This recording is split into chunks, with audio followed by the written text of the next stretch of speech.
a class. Well,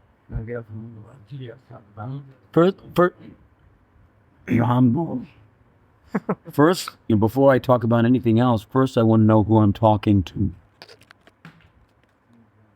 or who I'm talking with. So I need to know who among the men in this assembly are wearing kaupīnas. Double. Anjanith, my situation. Who's wearing kaupīna? Madhu, give up.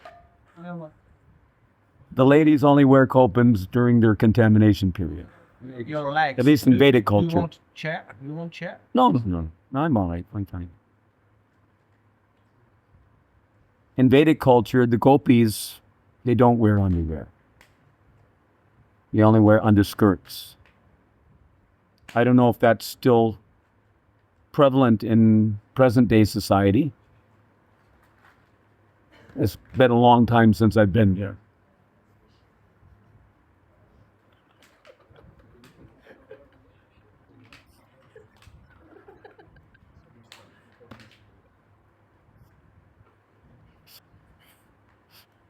But in our internal bhajan, we don't wear such things.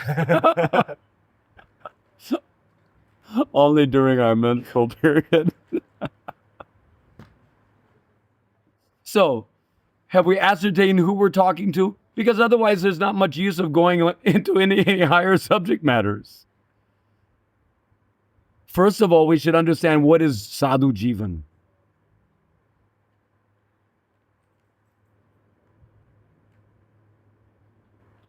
Vrindavan life means sadhu jivan. It's not meant for comfortable life. It's meant for tapasya. This is tapalok.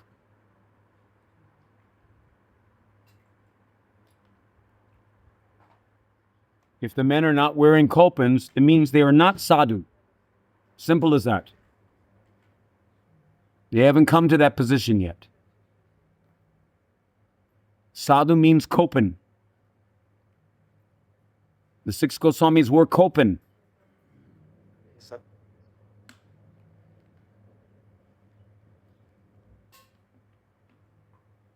Otherwise, how will you control your mind?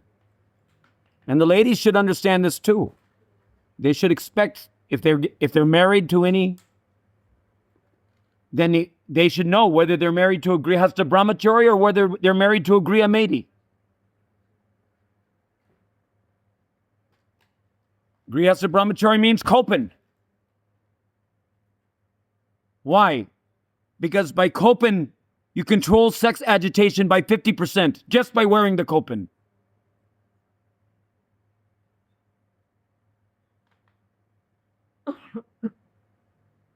That is for sadhu jivan. Marriage life means no sex life. Marriage life is for stopping sex life. It is not for going on and on and on with the nonsense. So therefore, grihastha brahmachari.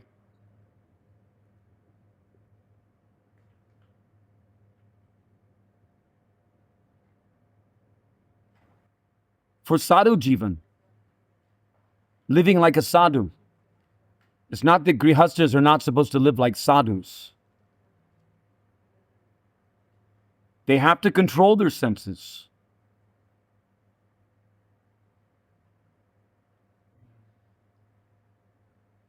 That is yoga. Otherwise, how are we bhakti yogis? Controlling the senses.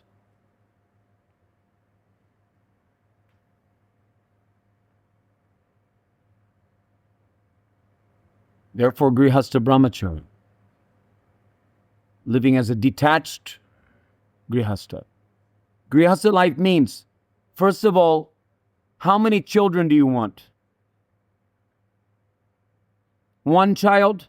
2 child? How many children can you support? How much trouble do you want to take for rearing children and all these things? one child. So do you know what Grihastha ashram means? Ashram, I'm talking about Grihastha ashram. I'm not talking about Grihamedi life. Grihamedi life means a life which is centered around sex attraction, which is just the lesbian business of the conditioned souls. Two prakritis. One copying the position, usurping the position. Oh, step aside, Krishna. Let me do it on your behalf. I'll be the husband. You don't have to bother yourself. I'll play the role on your behalf, Krishna. Disease condition. Playing husband. Do you know what it means to play husband? It means to play the protector, to play the proprietor, to play the provider, to play the controller, and to play the enjoyer.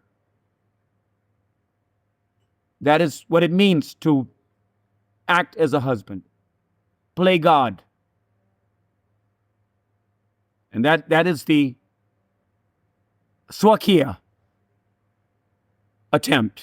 And that is, of course, there's the Parakiya attempt. Kali Yuga, that's prevalent.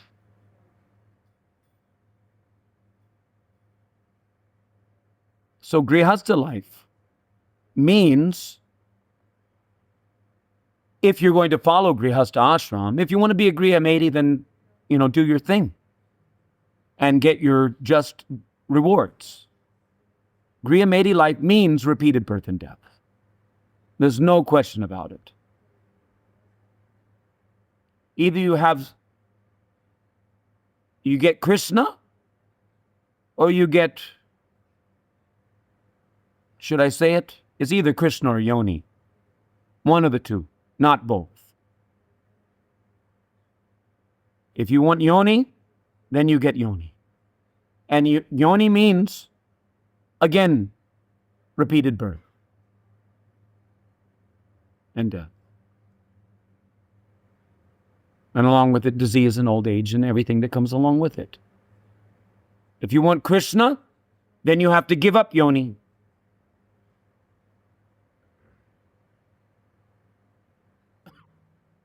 And try to understand, Krishna is the Bhokta. We are all Prakriti. We are all the Bhoga to be enjoyed by Krishna.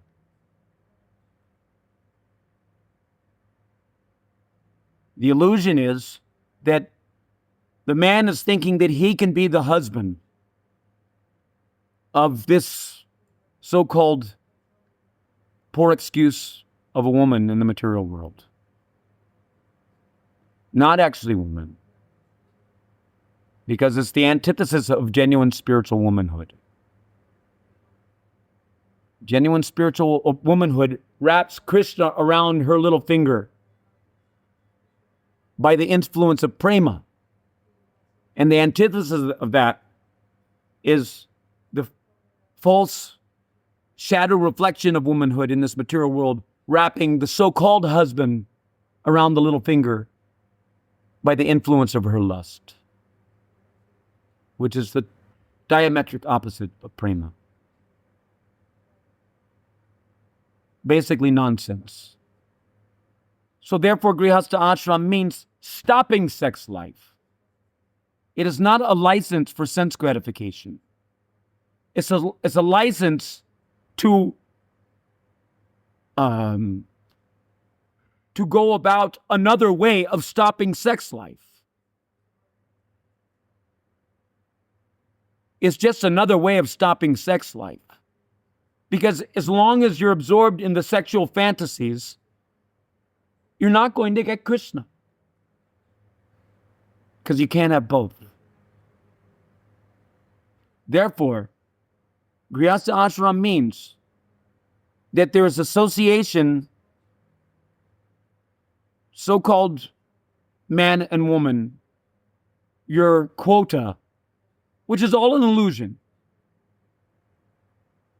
Man is thinking that he can be the proprietor of this illusory form of a woman, and the woman is in so much illusion that she's thinking that this hulking excuse of a so-called man, which is not at all a man, because this body is made of Prakriti. Prakriti is female. There's an illusory form of manhood, but that illusion means that which it is not. It is not a man. It is female. It is Prakriti in every respect. Prakriti inside, Prakriti outside. There isn't anything but female happening. Only Krishna's the male. He's the Purusha. He's the Ishwar. He's the protector. He's the provider. He's the enjoyer. He's the proprietor. And anything else other than that conception is sheer illusion. It has nothing to do with Krishna consciousness. Therefore, in the Grihastha ashram is simply that there's a regulative process for stopping sex life. The regulative process is that sex life is only meant for procreation of God-conscious children. Bhaktivinoda Thakur, the great exemplar for all the Grihasthas, they always give the excuse that, oh, well, Bhaktivinoda Thakur. Well, I'll tell you what Bhaktivinoda Thakur says. Bhaktivinoda Thakur says that association with one's wife is not an anga of devotional service.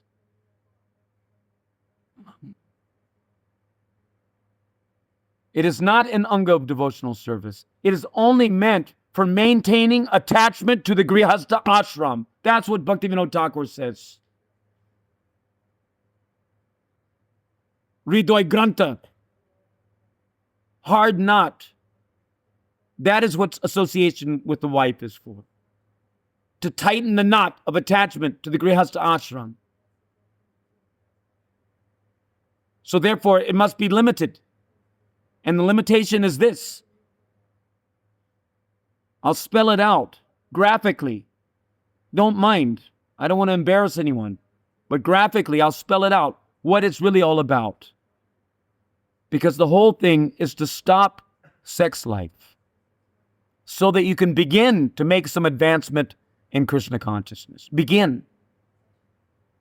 Without stopping sex life, there's no question of even beginning to make advancement in Krishna consciousness.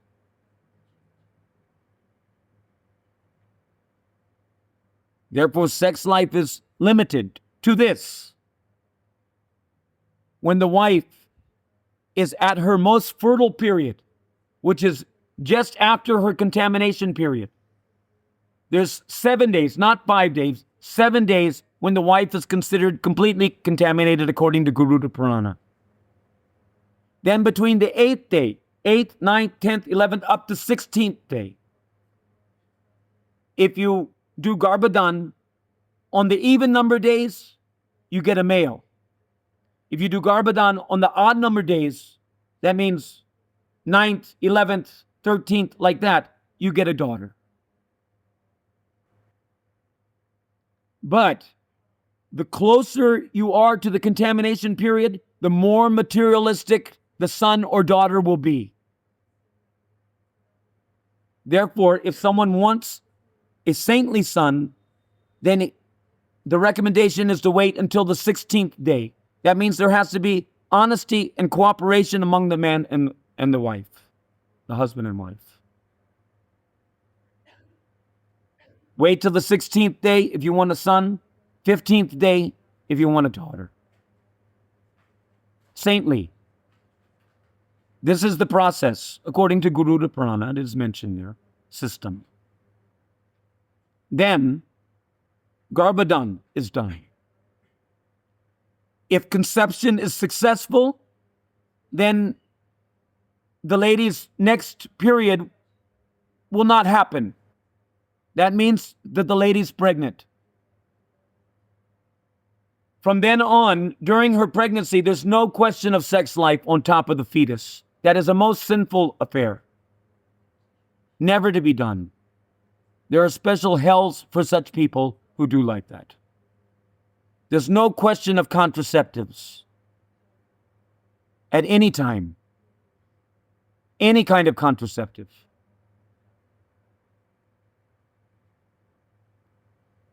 The principle is to beget a God-conscious child. Only when the child becomes a pure devotee, then the sex life that was done for the purpose of bringing that pure devotee into the world and back home, back to Godhead, for the benefit of the family and for the greater family ultimately, then only that sex life is counted as devotional service. If the child doesn't become a pure devotee, then it's just a waste of your invaluable human form of life. A total distraction from the pursuit of direct devotional service, pure devotional service. Then, after childbirth, at least 6 months to a year before, again, attempting Garbhadan.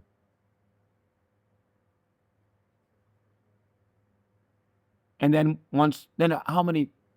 So if you only bring 2 children in, if there's only 2 new arrivals, they call them, then that means, and you will not think to have 3, 4, 5, 10, how many you want. If you bring 2 children, if you bring 1 child into this world, it means that in the Grihastha ashram, you have sex only once. Unless she's barren. And then you should understand she's barren and give up the attempt, like a gentleman. Not that, oh, good, she's barren, therefore we can enjoy. Sadhu Jiva. That is Grihastha life. Anything short of that is Griyameti. And it means you will not get Krishna.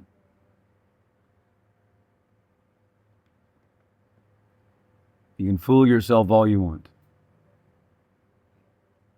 So, when this description was given by Srila Prabhupada in 1966 at 26 2nd Avenue, the same description I'm giving you, I'm not telling you anything different than what Prabhupada has told. Then our friend Brahmananda, why this is name?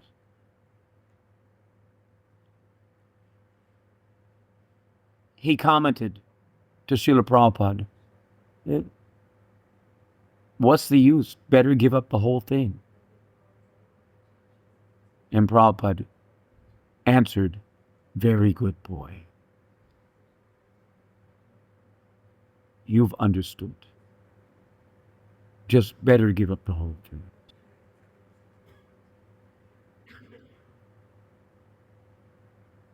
No matter how you cut it. Spiritual life means no sex life.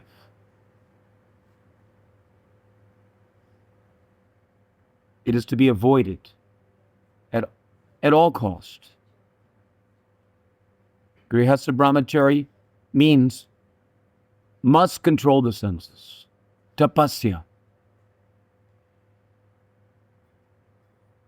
And the wife is supposed to cooperate to help the husband to control his senses. To remind him that, my dear sir, you're supposed to be a Grihastha brahmachari. Nonsense. Fool number 1.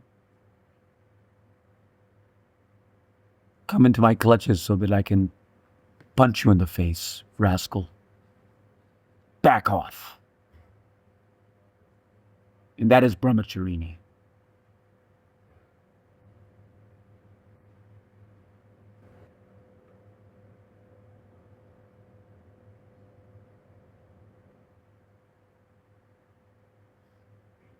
Otherwise, if you're not married, then there's definitely no excuse for not wearing kaupīnas.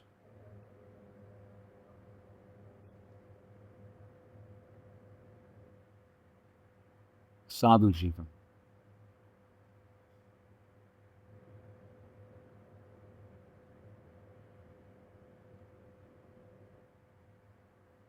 If you're not married, it means that, unless you're fool number one, but a knowledgeable man sees all women, except for the wife, as mother. If you don't have a wife, it means you have to see all women as mother. And there's no question of thinking in terms of nefarious activities with your mother. What is this rascal doing?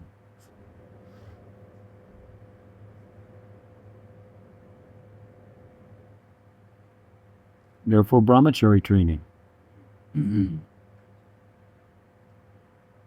Otherwise, it's animal life. Human being, what distinguishes a human being from an animal is the human has knowledge. And he acts on knowledge. Until a human being has knowledge, he's not a human being. He's still an animal. He, she. So transcendental knowledge is required. And then acting on that knowledge. By transcendental knowledge, one gets spiritual intelligence. Spiritual intelligence means you can evaluate what is actually valuable and what is not valuable. Na sato vidite bhavo, na bhavo vidite sataha.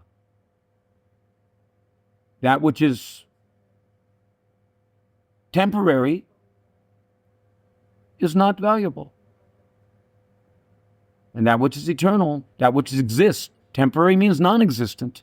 And what is the value? So many zeros. And what is existent has value. In other words, what is eternal, the spiritual principle, is valuable. And the material principle is not valuable. Therefore, ultimately, varnashram is not valuable. Because it is external, material things. It has very little value.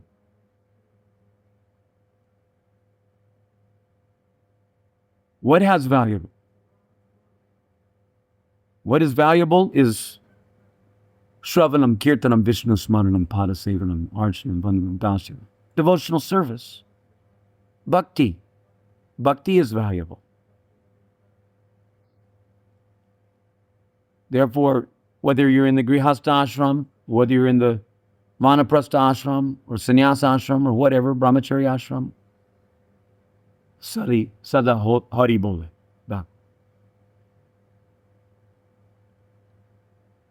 Perform Sankirtan. That is what's valuable. Nothing else is going to help us to transcend. Mam chayovya bicharena bhakti yogena sevate. That bhakti yogena sevate, service to the holy name.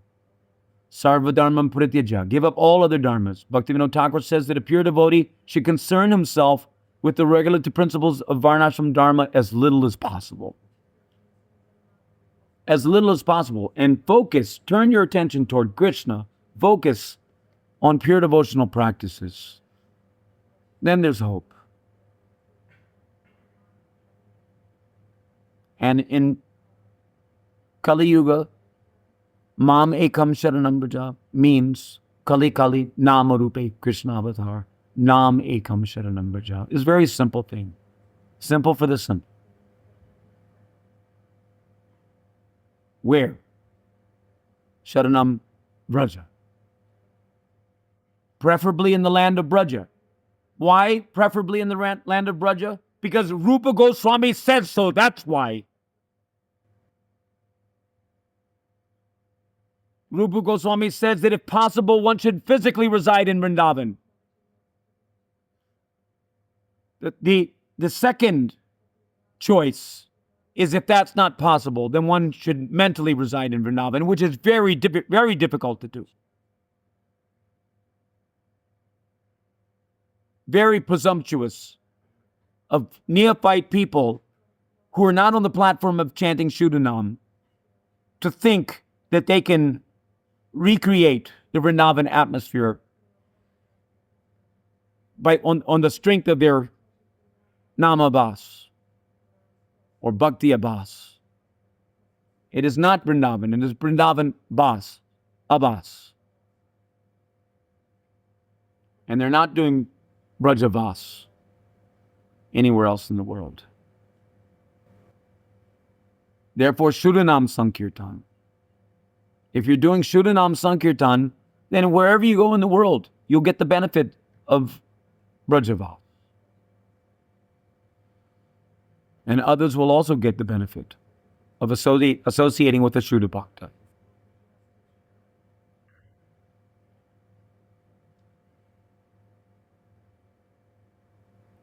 So it's so important. If we want to do the real thing, if we want to do sadhu jivan, real sadhu, what does sadhu mean? Sadhu means satam. Satam means satyam. Param satyam demon. Meditating on the supreme absolute truth, Lord Shri Krishna. And Krishna's not alone. Krishna's with Radharani.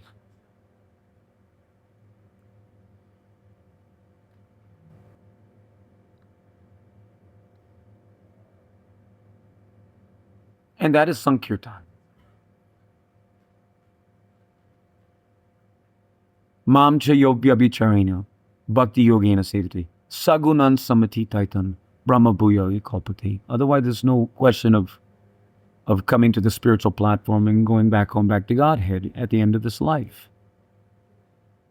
So what is that bhakti yogena sevati? It means nam ekam sharanam brajai. Nam eva ye prapadyante. Mayam etam tarantite. Otherwise, there's no question of going beyond the influence of Maya. Whether you're, a deceitful, pretentious brahmachari, or a deceitful, pretentious sannyasi, or a deceitful, pretentious so-called grihastha. Without rising above the influence of the three modes of material nature, what is your adhikar for discussing Radha Krishna Leela or any things? Therefore, in the beginning, from the beginning to the end, Nam Sankirtan is the most universally applicable aspect of pure devotional service. And by that Nam Sankirtan, one can easily cross beyond the influences of the material nature, which means, practically, it means to completely give up sex life and enter into the world of Krishna's sex life. Stop competing with Krishna. We have to give it up if we want to enter into the real world, Krishna's family life, in the realm of Braja.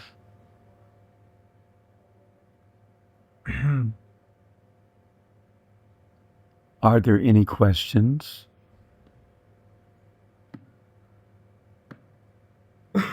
Does it make sense?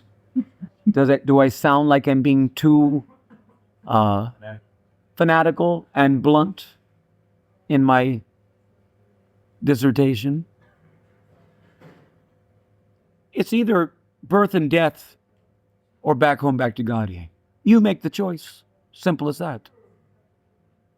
By entering into the Grihastha ashram, and every man should understand this, whether you've already entered or whether you are considering the idea, whatever it may be. By entering into the Grihastha ashram, one reduces his chances of going back home, back to Godhead by 75%. Now, what human being in his, her right mind would opt for that risk?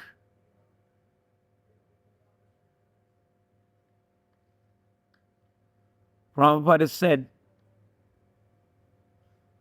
don't mind, I'm going to hammer on this because it's my duty to hammer on it. The Yasas don't like renunciates to come and speak too much. They would rather that I'm going to do a little kirtan and take some prasadam and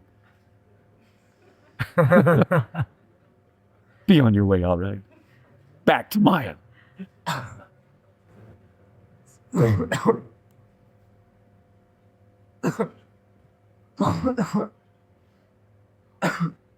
You were saying?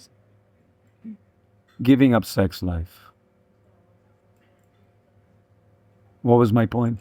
He said I'm going to hammer on something. Yeah, what was the point? No.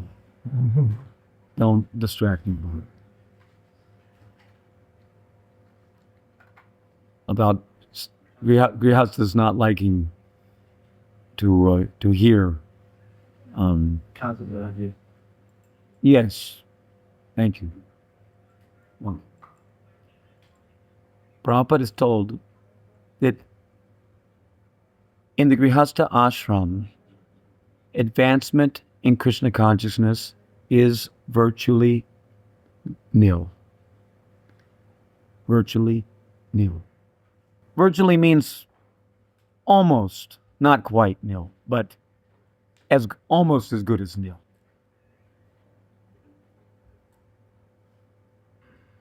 And there's a reason for that.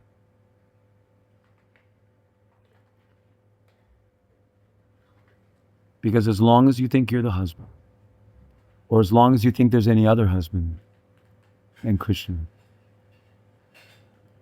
there's no question of advancement in Krishna consciousness. Unless you're cultivating the Vatsalya bhav. Then maybe there's a you can say a therapeutic way out.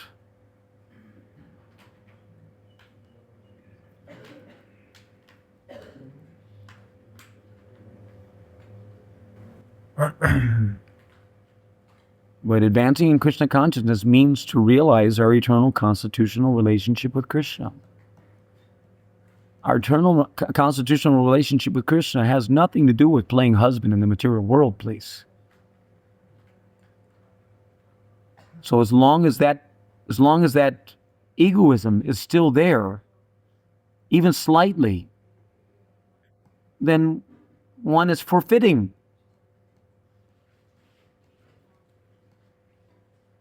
the opportunity.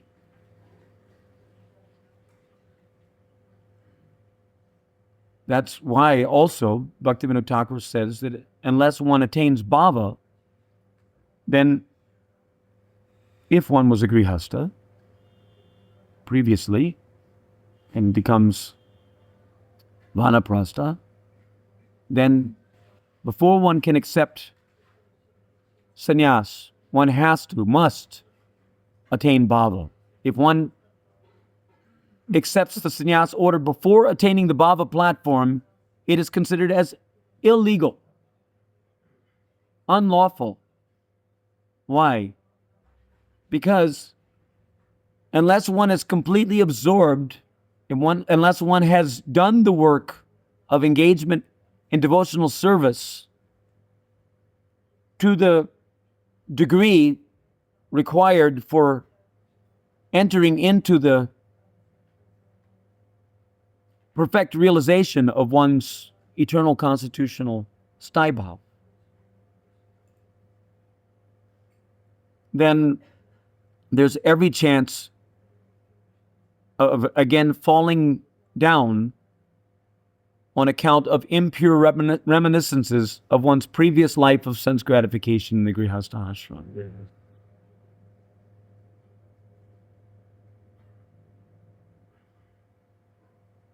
So it doesn't mean that you have to take sannyas before you attain bhava. You have to attain bhava before you take sannyas. And in Kali Yuga, that basically applies to everyone. Because everyone is so much contaminated by so many horrific purva samskars. Because the association, the influence of the materialist society and all these things is glaring you in the face 24 hours a day, Pat. Unless you're like Aindra Prabhu, who locks himself in his room and doesn't come out, except for maybe once a day. to see the deed.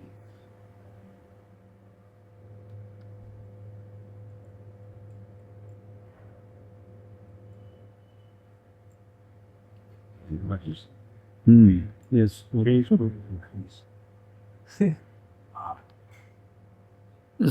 First of all, before we can enter into that discussion, I think it's important that we have a room full of men who are wearing kaupīnas.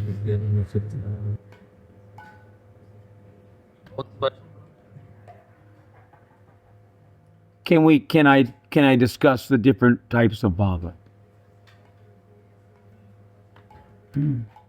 First deserve, then desire. Wear your kaupīnas, and then we'll discuss.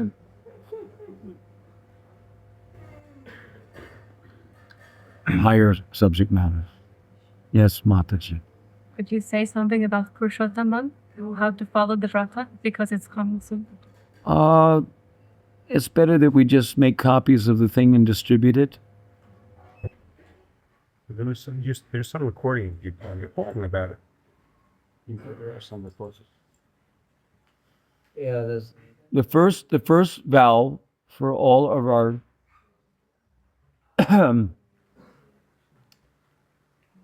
is to wear kaupīnas.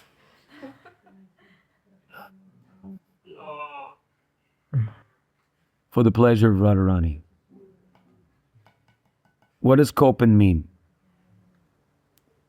Make it flat. Go back to your feminine nature.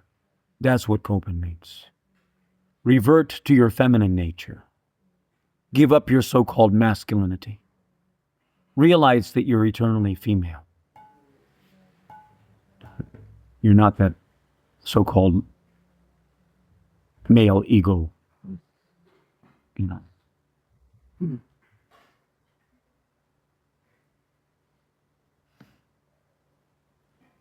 That is kaupīna.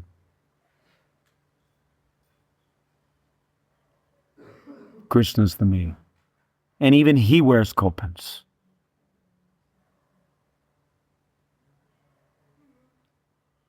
Grihastas are also supposed to wear kaupīna. And in Vedic culture, Grihasta wears red kaupīna, saffron kaupīna. Why? To reduce sex agitation by 50%, so that he can be a Grihasta Brahmacharya. Otherwise, popped out Grihasta.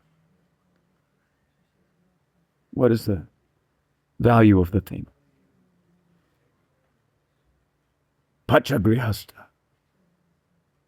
Rotten Grihasta.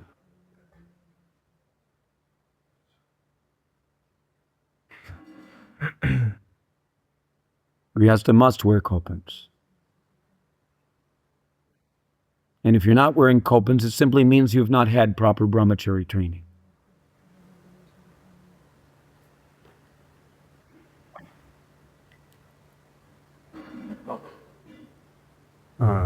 Please don't get angry, but they do say that in the Gaudiya Vaishnavism, I believe that maybe 5% is Maybe.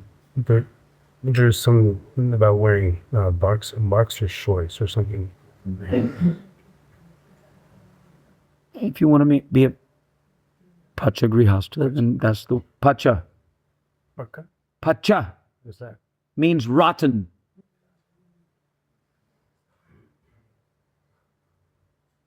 If you want to be a broken man, you want to remain crippled. That's the other point I was going to make. Another Prabhupada said, is written in his one purport in Srimad Bhagavatam. He says that one must give up the crippled life of the Grihastha ashram by the age of 50, if not sooner.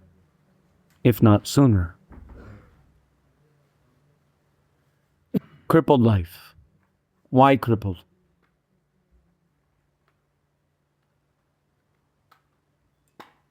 Because the wife is like a crutch. So at a certain point, you have to leave aside the crutch and walk again on the strength of your own determination.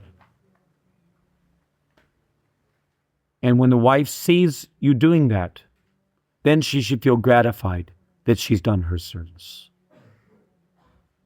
And then support from behind. Support his sannyas. Then the wife gets 50% of the advancement of that sannyasi.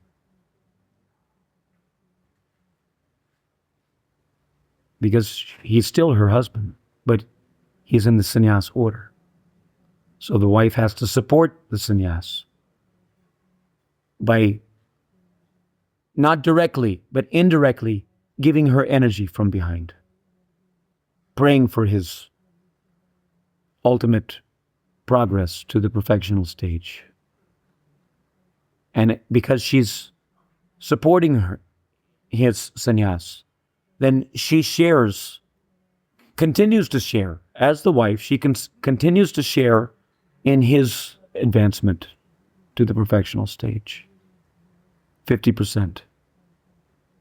Not that, oh, he's taken sannyas, now I got to look for another Mayic form of a so-called husband.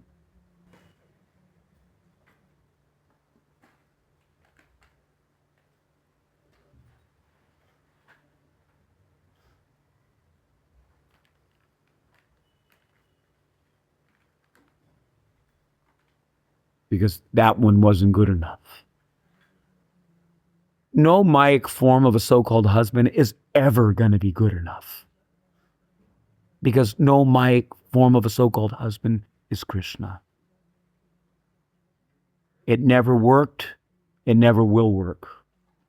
No woman in this material world has ever been satisfied by having a so-called husband. It doesn't work. Because he's not fit to be a husband. Because he's not male. Simple as that.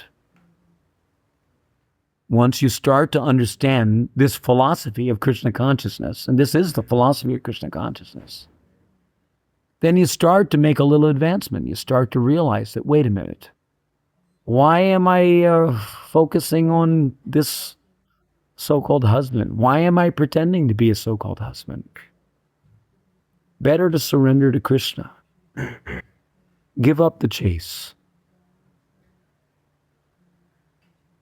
Let Krishna be the husband. From either side. The man says, let Krishna be the husband. And the woman says, let Krishna be the husband.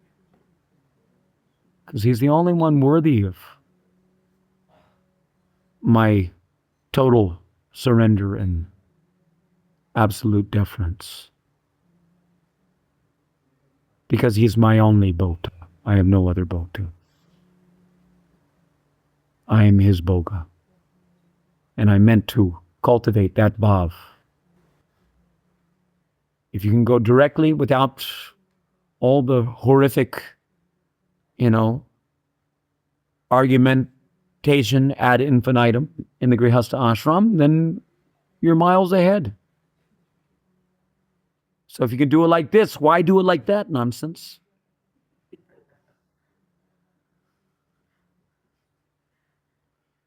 So I'm trying to encourage you to do it like that.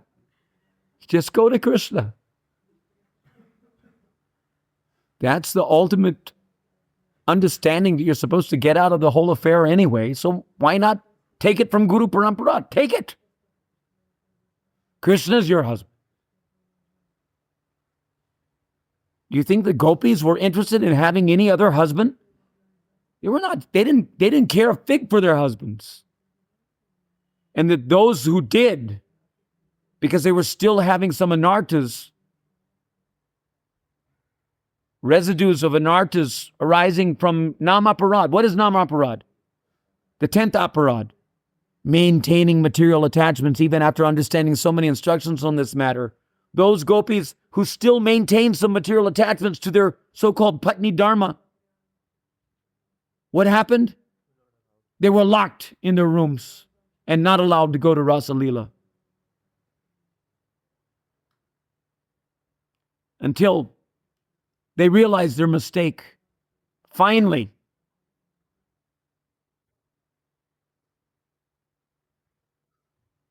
realized their mistake. That they had a choice between Maya and Krishna, and they chose Maya.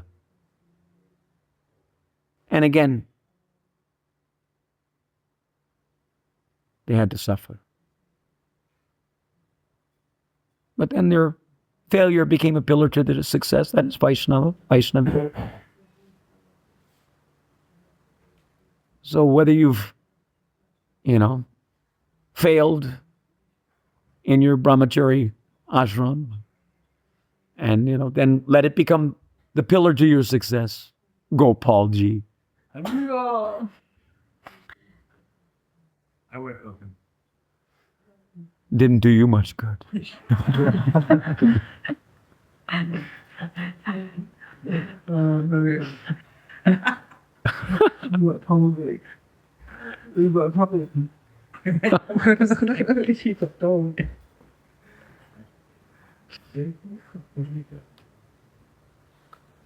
You're also supposed to wear kaupīnas in your mind. Put kaupīnas on the mind.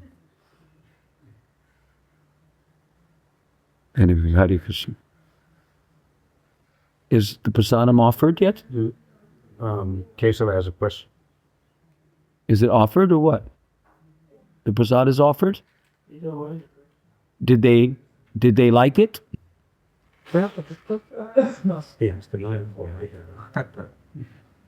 I hope you liked it. Hare Krishna. Jagyai Sankirtana Praya Yujanti Hi Sumedhasaha. Sumedhasaha means good brain substance.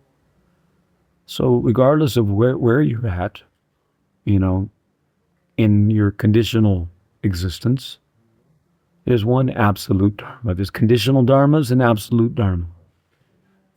If they run parallel, then all right for now, well and good. But if they diverge in any way, then you have to renounce your conditional dharma, sarva dharma, pratyaja, and only one constitutional dharma, jagyai sankirtana prayar, yujanti hi sumedasa. If you have good brain substance, you realize that is your dharma. That's your only dharma. There's no other dharma in Kali Yuga. There's only one dharma. Those who understand that, they make good progress in Krishna consciousness. And those who have every reason in the book why they shouldn't surrender to this point, which is given by all of our acharyas. All other angas of devotional service are meant to support your engagement in Sankirtan. If they detract you from your engagement in Sankirtan, then they are not Dharma, it is adharma. Dharma becomes adharma. Because there's only one Dharma, and that is Sankirtan, Nam Sankirtan. Everything else becomes dharmic when it supports that one Dharma, Nam Sankirtan. This should be clearly understood. If you don't understand it, then it means you haven't understood the philosophy of Krishna consciousness. If something detracts or distracts you from your absorption in Nam Sankirtan, then it is an anartha.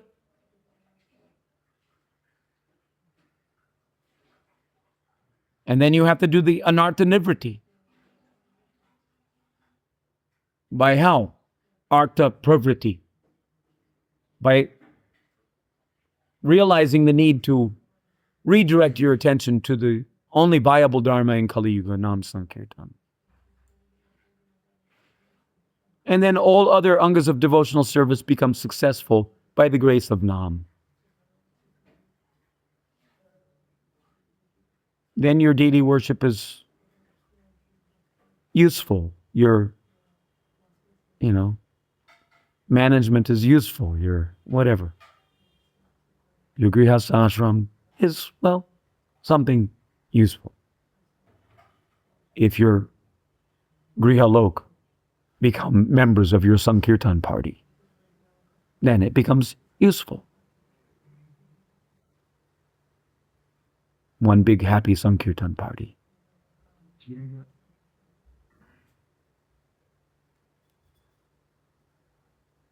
You have your wife to play kartals. You have your son to play the milanga. And you have your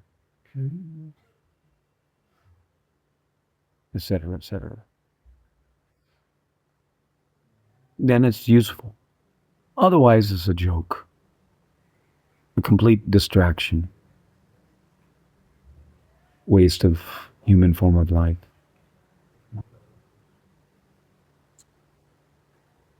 Okay, it's getting late. It's almost 10 o'clock. Is that 10 o'clock? 9 o'clock? Yes. It's 10. 10, 5. You have to go from Mangalore. Well, you know, I'm always up for Mangalarti Vinayas. So shall we take some prasadam? Is there some prasadam for everyone? So let's take some prasadam. Haribol. With Hare Krishna between each bite. That's the way we were trained. Does everyone do like that? The way we were trained when I first joined the movement, I joined in 1973, and we would chant Hare Krishna between each bite of prasad. Not, good food, good sweet, good God, let's eat. Woof, woof, woof.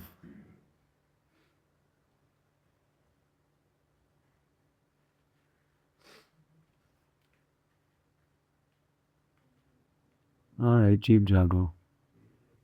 Yes, sir. About prasadam? No.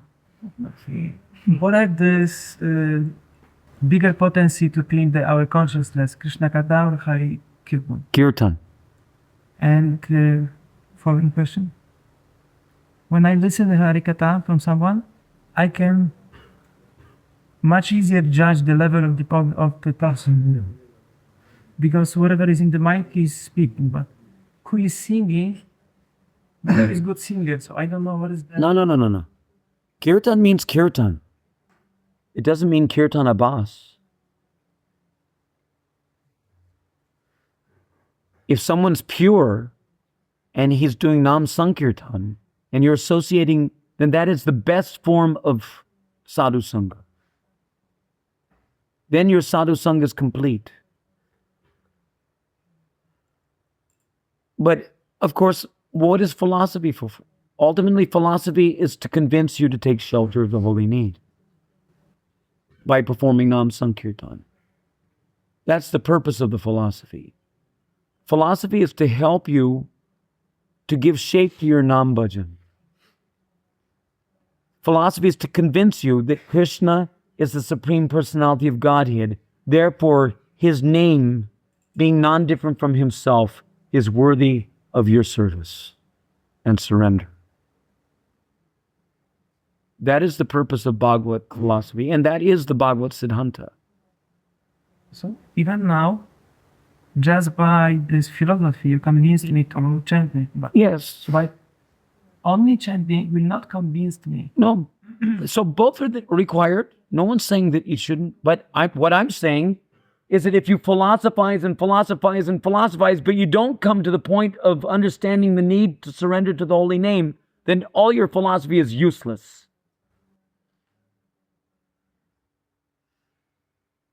Then your philosophy is just another form of what do you call it? Kali Yuga mental masturbation.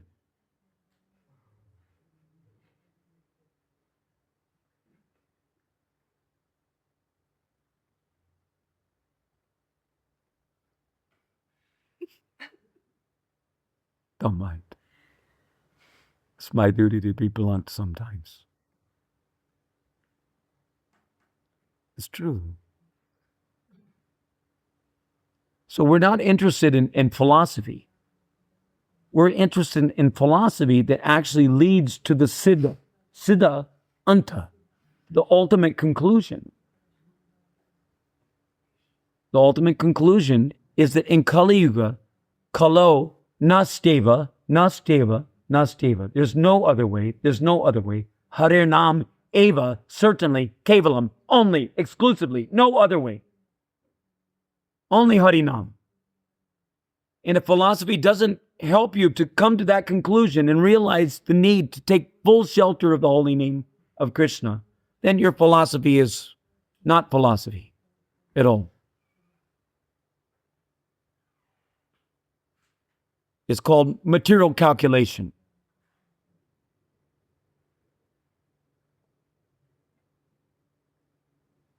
It's another form of mental sense gratification. Subtle sense gratification. Philosophizing and philosophizing. For what? To show how big of a philosopher we are? So sadhu sangha is, there are various ways. If someone's a sadhu and is dressing the deities, then when you take darshan of the deities, you're going to see something different.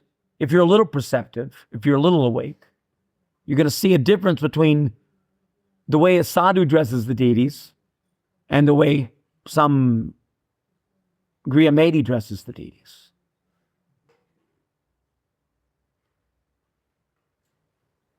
Because the deity is going to reciprocate with the sadhu in a way that he's not going to reciprocate.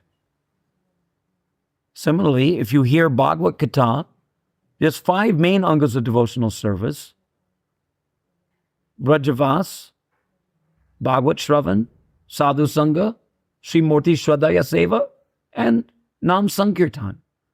Of the 5 types of devotional service, Nam Sankirtan is supreme. Bhaktisiddhanta Saraswati, he discusses this point. He says that the 4 other than Nam Sankirtan, these 4 other can not be complete unless they are coupled with Nam Sankirtan. And they become complete when they are coupled with Nam Sankirtan. Vrajabhas is only useful or completely useful, maybe useful on one level or another. We can't say that, taking darshan of the deities is not useful. Some benefit will be there, but you will not get the complete benefit. You will not get the complete benefit from sadhu sangha if it doesn't culminate in the performance of Nam Sankirtan. You will not get the complete benefit of Bhagavad Shravan if by hearing the Bhagavad you don't become convinced to take shelter of Nam Sankirtan.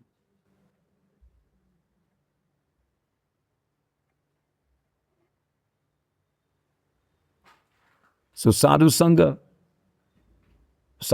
means associating with satam.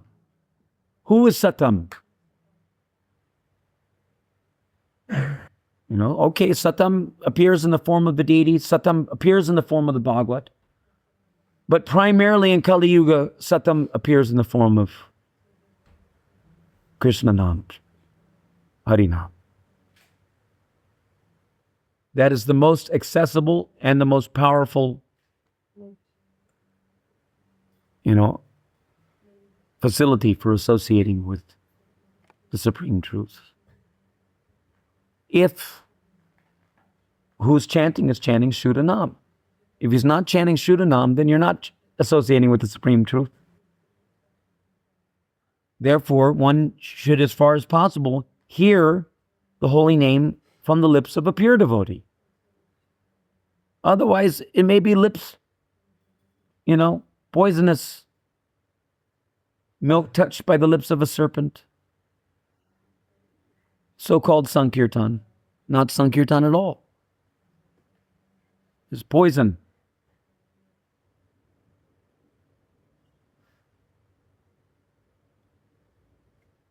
Sex kirtan.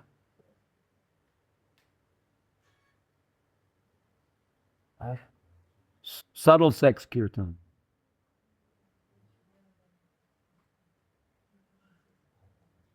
What's your question?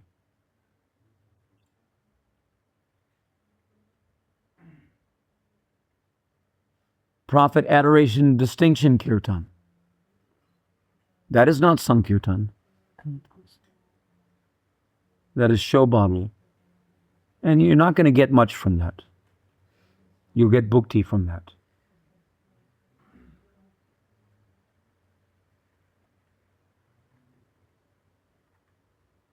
Nadanam, naja, nasund.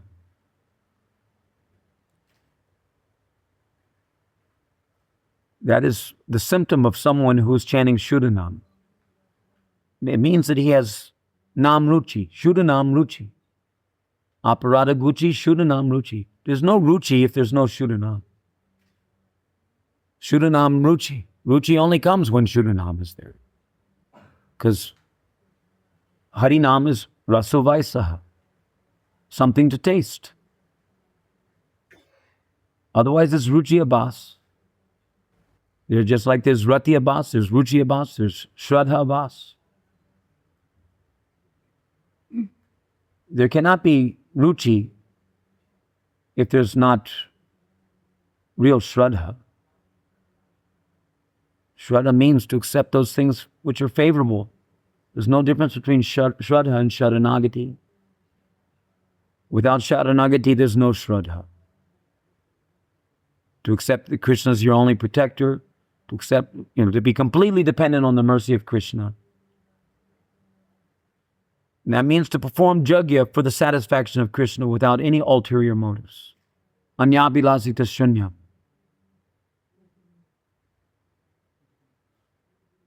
Have no separate, anyabhilasita shunya means to have no separate interest in the interest of Krishna.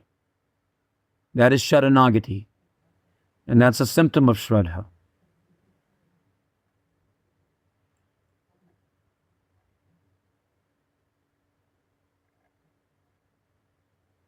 So when Shuddha Bhakti is there, then you're associating with the real sadhu.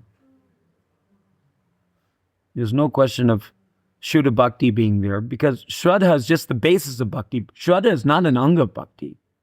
Shraddha is the softened heart, you can say the tilled soil in which to plant the seed.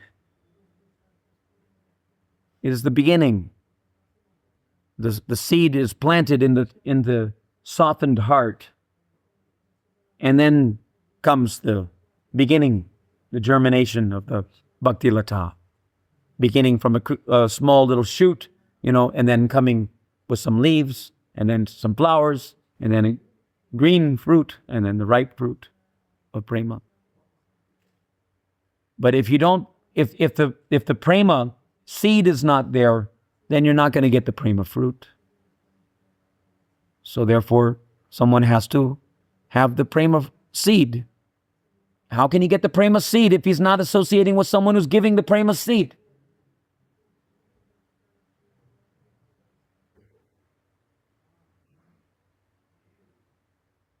If he's giving something other than the prema seed, if you have a mango seed, then you can get a mango tree. If he's giving you a pumpkin seed, then how are you going to get a mango tree? You may get a pumpkin, but you're not going to get a mango, the king of all fruits.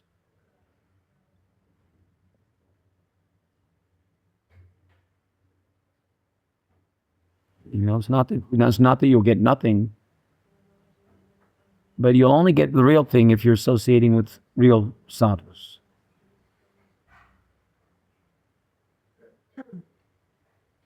So in the end, you can say that it doesn't matter if this is kata or this is kirtan. This is important by whom is spoken as.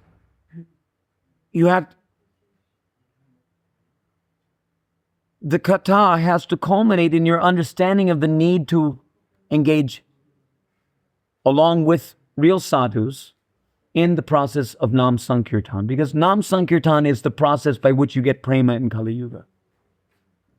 Kata alone is insufficient. But Nam Sankirtan alone is sufficient.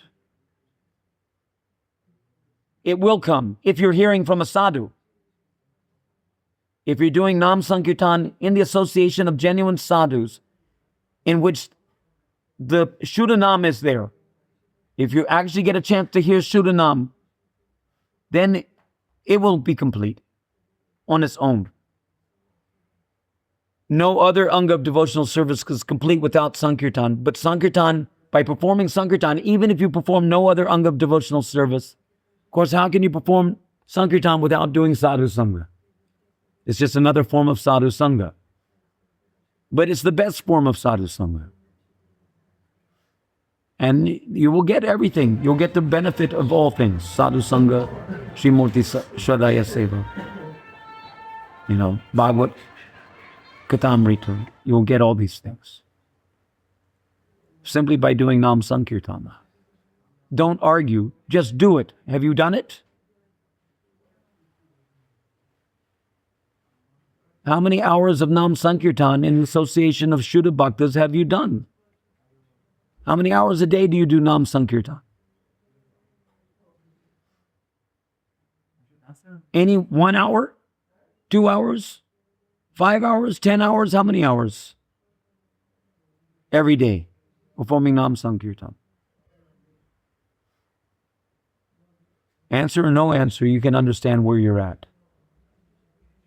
If you've not actually surrendered to that principle, then how are you going to realize the truth in the principle? All the acharyas say that. Bhaktisiddhanta Saraswati says that. Srila Prabhupada also says that. Prabhupada's not teaching something different than what all the previous acharyas have taught. Prabhupada has said, what has Prabhupada said? That I'm straining my brain to find things for you to do. Why? Because you don't have a taste for chanting the holy name.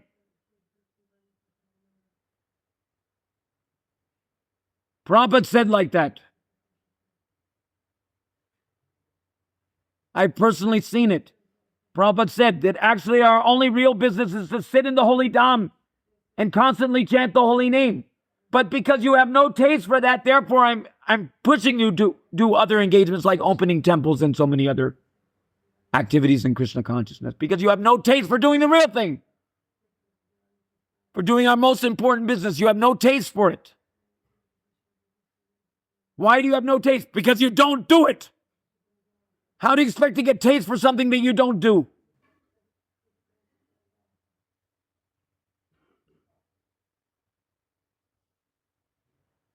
Jaundice like tongue.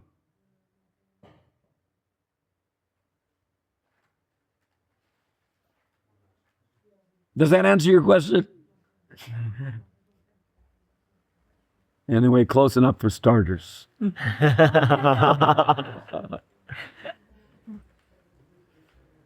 don't think we can ask your question. You've asked so many questions lately, and I'm going to pass this question and assemble everyone for Prasad. Hare Krishna. Thank you so much. You gonna answer it? Which, No? No. no. Did you It's getting later and later. It's time to... I beg you, please, if you can listen. If I can give you a signal tomorrow, will you burn it at me?